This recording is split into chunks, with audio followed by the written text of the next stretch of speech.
Yemen ব্রিজের সৌন্দর্য অপরিসীম। সৌন্দর্যটা একবার উপভোগ করে, আকাশের কালারটা নোটিস করে, সামনে পাহাড়গুলো থাকে, গাছগাছালি, পাহাড়, আর এই দিকে বরাক নদী, প্লাস নিচে দিয়া train line, plus Silchar road.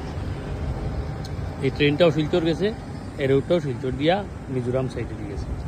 এই ট্রেন লাইনটাও সেম। সৌন্দর্যটা একবার দেখো, অসম লাগে। Most beautiful place, at least one of the most beautiful place in Boracay.